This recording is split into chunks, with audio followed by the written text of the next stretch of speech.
Hola chiquillos, buenas tardes, ¿cómo están? En esta pequeña cápsula vamos a hablar de algunas competencias laborales que son necesarias que tengamos presente para poder tener un buen desempeño, ¿verdad?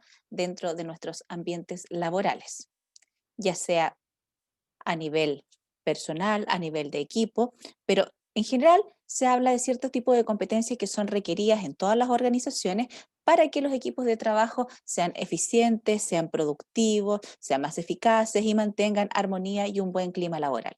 Dentro de estos aspectos, una competencia que es clave es la comunicación. A ver, lo primero que hay que clarificar y que ustedes ya deben tener presente es que las competencias son aquellos comportamientos que se traducen, ¿verdad?, en competencias laborales y que dan cuenta de un nivel de rendimiento positivo y un nivel de rendimiento alto dentro de alguna persona. Las competencias no siempre se ponen a prueba a cada minuto de nuestra vida, sino que aparecen en ciertos momentos en los cuales más bien estamos puestos a una situación que nos empuja a tener que expresar ese tipo de competencias y obviamente a manifestarlas dentro del ámbito del trabajo. La comunicación es un aspecto clave porque habla de la capacidad que tenemos de poder entregar información, solicitar información, retroalimentar. Uno de los aspectos importantes de la comunicación es la asertividad. La asertividad es el punto de equilibrio entre ser activos y ser pasivos en la comunicación. Una persona en exceso activa en la comunicación es una persona que transmite mucho, que habla mucho, pero que más bien está puesta en sus propias necesidades sin importarle mucho lo que tiene que decir o aclarar o proponer el resto de las personas. Versus una persona que es pasiva en la comunicación, la cual está más bien focalizada en las necesidades del otro y no en expresar ni sus opiniones, ni sus ideas, ni sus sentimientos. Por ende, la asertividad es el punto intermedio que busca, por una parte, expresar lo que nos pasa, nuestro parecer, nuestras opiniones, pero también tener la capacidad de escuchar, ¿ya? Y ahí aparece la escucha activa, porque no es solamente ser pasivos para recibir la información, sino que también ir haciendo preguntas en la medida que nosotros vamos teniendo alguna consulta, duda, algún comentario o cuando necesitamos ir aclarando la información que se nos está entregando. Entonces, eso es la retroalimentación. Yo le solicito a la otra persona que me aclare, que me explique, que me complemente, que no se burle a lo mejor de si hay algo que yo no entendí, porque es más importante clarificarlo y evitar cometer un error que dejarme, ¿verdad?, a lo mejor avergonzado por hacer ciertos tipos de preguntas. Hay un tema cultural en nuestro país que de pronto nos limita a querer hacer ciertas preguntas, porque pareciera ser que el que pregunta es medio leso, es medio menso, no está atento. Y la verdad es que en el tema de la transmisión de información, muchas veces puede ocurrir que, en este caso, el receptor no esté entendiendo, pero por una falta de habilidad justamente del emisor. Los que habrán estado en clases conmigo se acordarán que el modelo de comunicación en la actualidad es muy complejo. Ya no es solamente emisor, mensaje, receptor, sino que es emisor, mensaje, receptor, un contexto y un montón de variables que confluyen a la hora de tener que transmitir una determinada información. ¿Ya? Otro aspecto que es clave en la comunicación es evitar las inferencias. ¿Qué significa eso? Evitar suponer. Cuando nosotros tenemos un vacío comunicacional, es altamente probable que lo llenemos con un prejuicio, con un juicio o con un supuesto. Y en todas esas alternativas que acabo de mencionar, podemos estar equivocados, porque aquello que yo supongo no precisamente va a ser aquello que yo necesito que sea. ¿Me explico? Es decir, si de pronto en una conversación o en un correo electrónico falta información, por mucho que yo conozca a la otra persona y asuma que yo puedo interpretar lo que quiere decirme, su mensaje, sus comportamientos, incluso es mejor minimizar el factor de riesgo y preguntar. Muchas veces las personas cuando suponen mucho es porque son más bien pasivas en la comunicación, evitan enfrentarse a la situación de conflicto de tener que preguntar. Pero suele darse que las personas que más evitan preguntar son aquellas personas que más se equivocan, ¿ya? Entonces, en el mundo del trabajo, justamente lo que se busca es minimizar los errores y los riesgos. Evitar prejuicios también tiene que ver con la comunicación, porque muchas veces nosotros observamos a una persona y en base a esa observación inferimos cierto tipo de comportamientos e incluso prejuiciamos a aquellas personas por algo que dijo, por algo que hizo, por algún gesto que tuvo. Entonces, cuando nosotros estamos en un mundo del trabajo, tenemos que estar preparados para la diversidad que se va a expresar en ese equipo o en esa área dentro de una empresa. Si yo soy una persona altamente prejuiciosa, es altamente probable que no le dé la posibilidad a las personas para poder conocerlas de un poco más profundo, ¿ya? Todo lo contrario, si yo soy una persona poco prejuiciosa, voy a aceptar a las personas con distintos estilos, con distintas personalidades, con distintos gustos, preferencias, y probablemente voy a enriquecer mi mundo interpersonal, porque voy a ser una persona flexible para poder atraer a mí a personas diversas de las cuales yo también puedo aprender, ¿ya? Y otro aspecto importante en la comunicación es la empatía. Pero al igual que en el tema de la asertividad, la empatía es el punto intermedio entre la simpatía y la antipatía. La persona que es simpática, por lo general, le sale de manera espontánea, ¿verdad? Generar amabilidad, cordialidad y una sintonía con las personas. Versus la persona que es antipática, que es la persona que más bien es media pesada, ¿verdad? Es un poco distante, que no le gusta encajar en todos los ambientes y que es más selectiva y que muchas veces cae mal. ¿Por qué? Porque tiene una forma de ser un poco más pesote. Ahora, hay una persona que también, hay estilos de personas que son más bien apáticos, que son personas que no son ni simpáticas ni tampoco son antipáticas, sino que son personas que en realidad están presentes, que tienen un estilo relacional mucho más plano, no tan expresivas, no tan comunicativas. Pero la empatía es el punto intermedio que tiene que ver con la capacidad de ponerme en el lugar de la otra persona, comprender lo que a la otra persona le puede ocurrir, lo que puede sentir o lo que puede pensar, sin necesidad de estar de acuerdo con ella, ¿ok?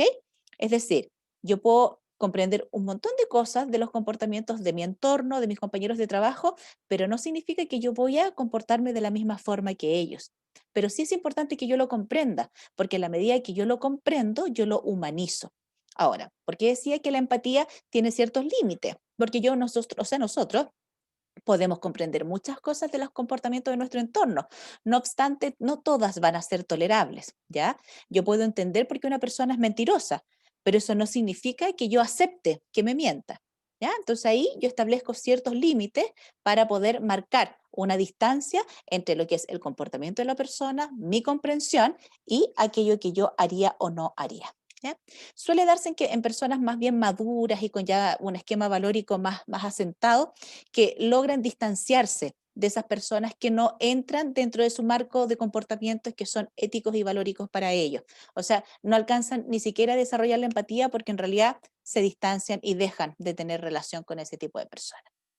Otra variable u otra competencia que es altamente requerida en las organizaciones y que debiese estar presente en las familias, en las parejas, en los grupos de curso, en todas partes, es el trabajo en equipo. Y el trabajo en equipo orientado a la colaboración y a la cooperación. ¿Ok? La colaboración y la cooperación son cualidades que tú las puedes observar incluso en niños pequeños.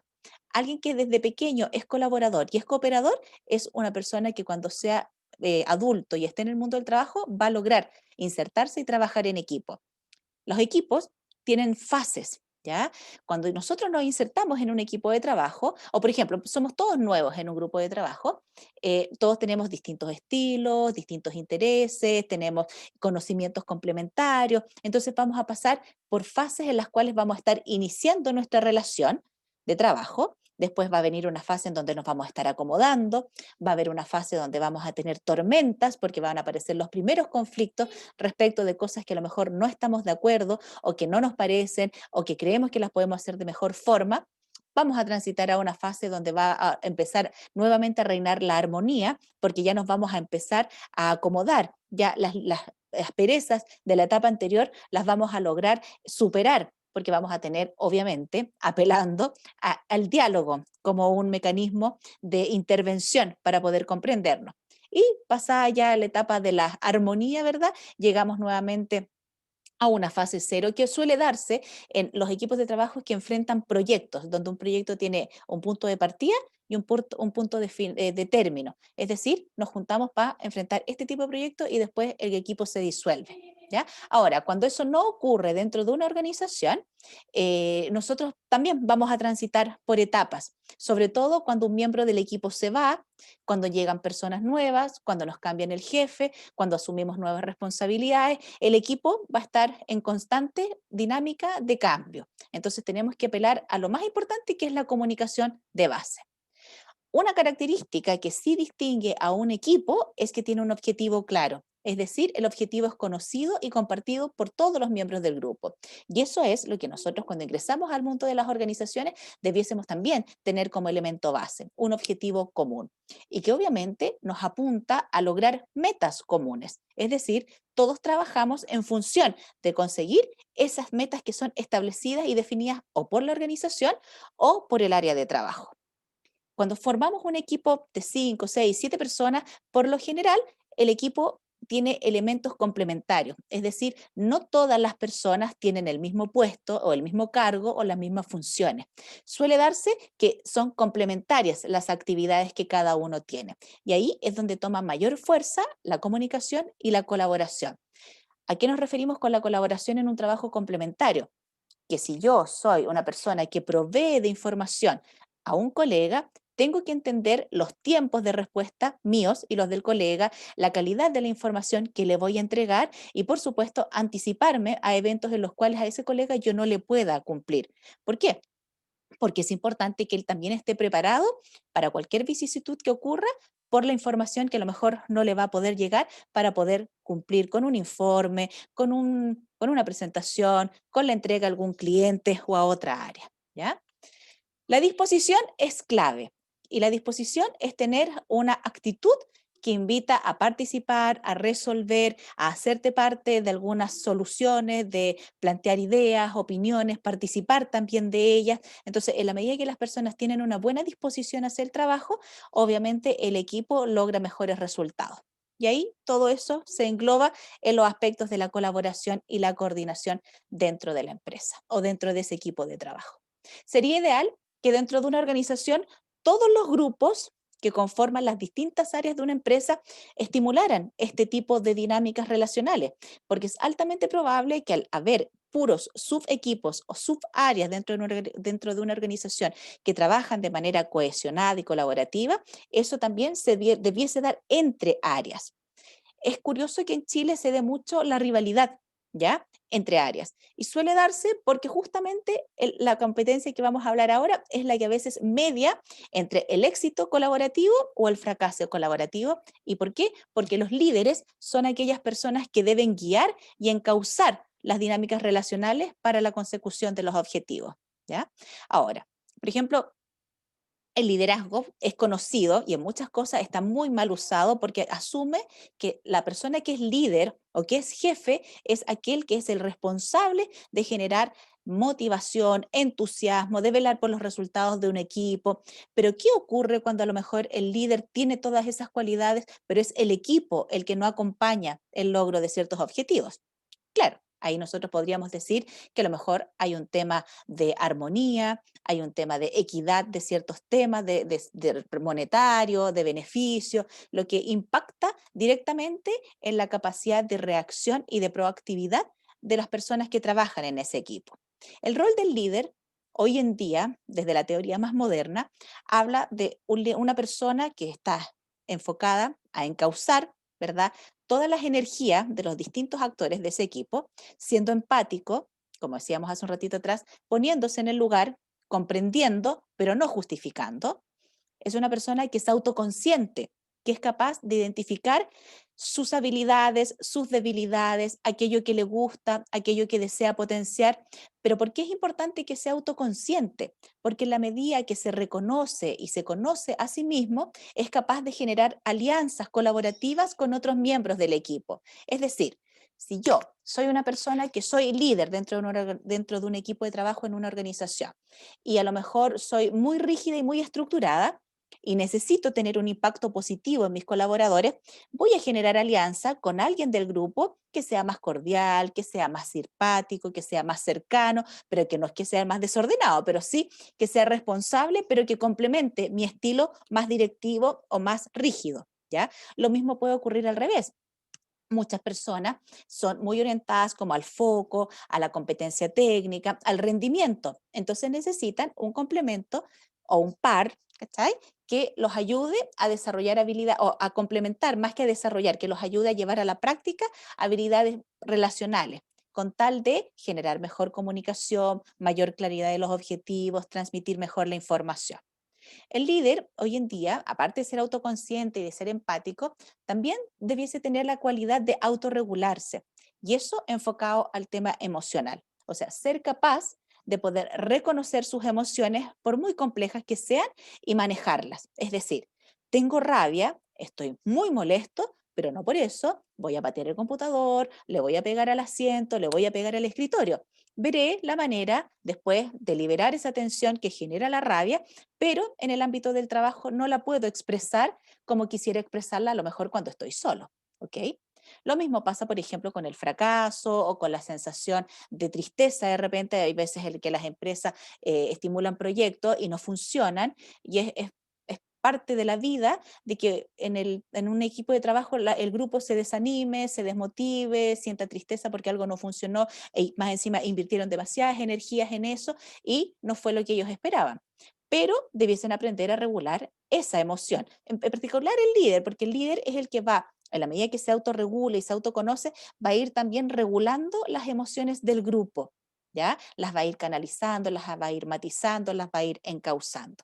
Entonces, del líder se espera también que tenga buenas relaciones interpersonales, que sea una persona que sepa llevarse bien con su entorno, ¿ya? Que genere alegría, que sea capaz de reírse, que incluso tenga la capacidad de ser autocrítico y de reírse de sí mismo y de aquellas habilidades que a lo mejor no posee. No de una manera irónica consigo mismo, sino pensando en que él se conoce, él puede tener autohumor, por decirlo de alguna manera, y eso da mucha confianza a las personas con las que se relaciona. ¿Ya? Es una persona que escucha, que es una persona que también acoge, que también da la posibilidad para que la otra persona aprenda. Entonces, en ese espacio aparece en verdad toda la sinergia y se expresan todos los talentos del equipo de colaboradores. Y el último aspecto es la motivación. En el caso del liderazgo, es una automotivación. El líder está contento con lo que hace, transmite esa alegría, se entusiasma incluso cuando tenga condiciones adversas. No es que sea una persona como media psicopática y entusiasta para todas las cosas, incluso aunque no le resulten, pero es una persona que mantiene un nivel de motivación elevado y que sabe que van a haber problemas, sabe que van a haber momentos o situaciones en las cuales no va a poder ir en contra de alguna definición, pero no por eso va a disminuir ni su rendimiento, ni su buen ánimo, ni su buena energía, ¿ya? Por lo general, desde la inteligencia emocional se dice que las personas, porque hemos hablado del liderazgo, pero si se fijan, todas las cualidades que salen mencionadas aquí aplican de manera bastante cercana a la vida y al desarrollo de habilidades de cualquiera de nosotros, no precisamente del líder. Entonces, cuando nosotros tenemos un desarrollo de la esfera emocional, del autoconocimiento, de la autorregulación, de entablar buenas relaciones interpersonales, nosotros vamos desarrollando buenos niveles de inteligencia emocional, ¿ya? Tengo un colega que siempre dice, desarrollarte a ti mismo y ponerte metas en el aspecto relacional es parte de tu trabajo, sobre todo hoy en día. Entonces, cuando algo no te resulta fluido y no te resulta bien, por ejemplo, llevarte bien con la gente, tienes que hacer un esfuerzo. Ahora, si no quieres hacer el esfuerzo, es altamente probable que la mayor parte del tiempo vas a tener problemas relacionales. Pero si tú quieres pertenecer a esa organización, quieres mantener un clima que también para ti sea agradable, entonces esfuérzate.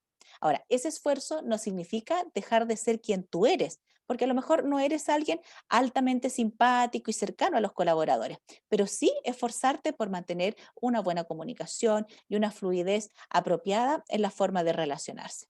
¿Ya? ¿Qué dice Daniel Goleman respecto de la inteligencia emocional? Dentro de las investigaciones que él ha desarrollado, a mayores niveles de inteligencia emocional, es altamente probable que haya mejores resultados cuantificables en un equipo de trabajo. Es decir, aumenta el rendimiento de los colaboradores y, por supuesto, aumenta también el rendimiento y la eficacia a nivel personal.